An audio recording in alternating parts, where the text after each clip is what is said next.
Now they tell us there's too many people on the earth. There's too many of us. Really? Who believes this? Anyone? Some people believe it, that's fair enough. No one knows why, they just heard it and went, yeah, I guess there must be. Whenever I meet people who go, yeah, the world's overpopulated, I just go, well, why? Why don't you kill yourself?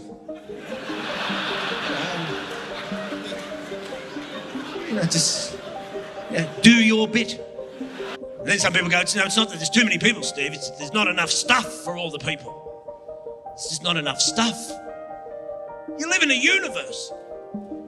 A fucking universe. And there's not enough stuff. Now we're intelligent life. Somehow intelligent life is manifested on this planet. Apparently, it's us. Now if we're connected to the universe, then somehow the universe is smart enough to make intelligent life for some fucked up reason. And if something in the universe is smart enough, intelligent enough to make intelligent life, do you really think it made life and then went, oh, fuck, what's wrong? I didn't make enough stuff. There's not enough stuff. So yeah, I've come across this list today of 10 ancient technologies that are far ahead of their times. In this list we take a closer look at striking examples of advanced ancient technologies that were far ahead of their time. Some of these sophisticated ancient inventions were later reinvented by our modern society, but not all. There is no doubt that ancient people possessed highly advanced knowledge in a number of areas. So number 1 on the list is the ancient Peruvian softened stones. So there is a citadel on the northern outskirts of the city of Cusco, Peru, the historic capital of the Inca Empire. Archaeologists and other scientists have been scratching their heads to figure out how remarkable ancient Peruvian structures like the citadel were constructed. This marvellous structure consists of gigantic stones so heavy that our modern machinery can't handle the move. Does the key to the puzzle lie in a certain very specific plant that gave the ancient Peruvians the possibility to soften stone? Or is the answer to the mystery access to advanced ancient technology that could melt stone? According to researchers, the granite walls of Cusco were evidence of being heated to a high degree and vitrified, the outer surface becoming glassy and very smooth. Based on this observation, the researchers say some sort of high-tech device was used to melt the stone blocks, which were then placed and allowed to cool next to hard jigsaw blocks that were already in place. The researchers say that several ancient civilizations worldwide were familiar with the high-tech melting of stone. They also say that the stones of some of the ancient streets in Cusco have been vitrified by some high temperature to give them their characteristic glassy texture. The next one is the water temple at Peru, this marvellous engineering masterpiece of the Incas. The Incas were known for their engineering practices, particularly in regard to water engineering. Their designs of water systems was influenced by their strong beliefs in the power of water.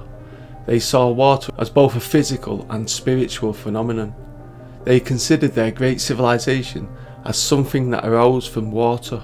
The temple in Peru was constructed for worship of deities who gave the Inca people water. Even today, in our modern terms, the structure represents the Incas' masterpiece of both civil engineering and construction. It was designed to focus on religious ceremonies. The Aqueducts cup is a fascinating artifact that reveals prehistoric knowledge of nanotechnology. This amazing artifact clearly shows that our ancestors were far ahead of their time. In fact, they were so advanced that they may have even been inventors of what we call today nanotechnology.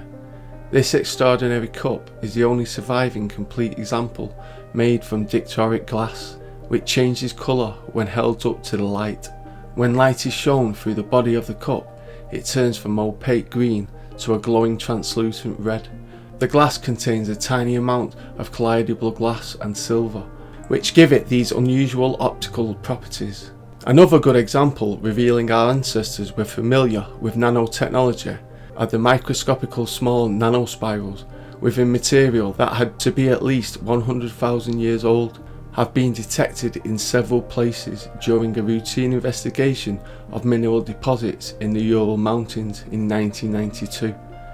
The origin of these extraordinary but strange artifacts that the human eye can barely see is still not explained. The ancient Baghdad batteries. The ancient Baghdad batteries, a small artifact with rather a plain appearance, is believed by some scientists to be an example. A 2,000-year-old electric battery was found in 1936 by railroad workers in the area of the south of Baghdad. Most sources date the batteries to around 200 BC, but the first known electrical battery was not invented until 1799. The bottom of these mysterious cylinders were capped with copper discs and sealed with bitumen or asphalt, and held in place the iron rods suspended into the centre of the copper cylinders. The rods showed a strong evidence of having been corroded by an acid solution that evaporated long ago.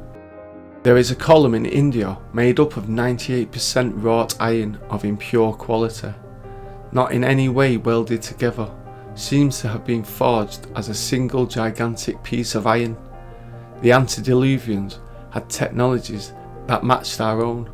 There are also serious incidents that in certain areas they even possessed extraordinary knowledge. Highly advanced hardening techniques of the ancients, as well as ancient castings of large pieces, were widespread in antiquity.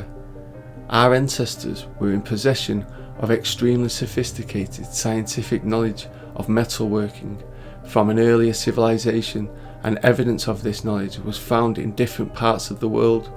China, with a long history of metallurgy, was the earliest civilization that manufactured cast iron, and some of the ancient Chinese feats of casting iron are so impressive as to be almost unbelievable.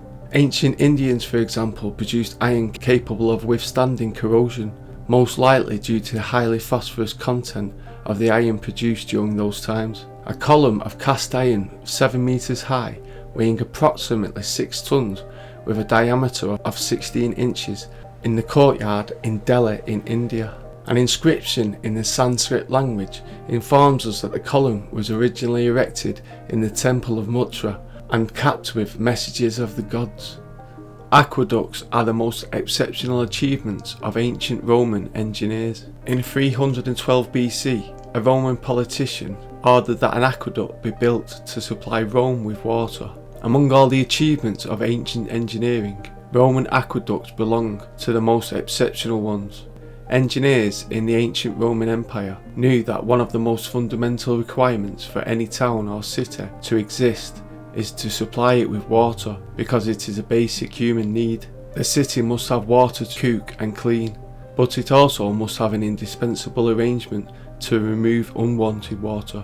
Ancient Romans were highly skilled engineers. By the early 4th century AD, Rome was being supplied by more than 12 aqueducts, which cooperatively brung more than 1 million cubic meters of fresh water to the city every day. This massive amount of water was delivered to Rome's inhabitants through a complex network of tanks, pipes, and about 1,500 public fountains, pools, and almost 900 public and private baths.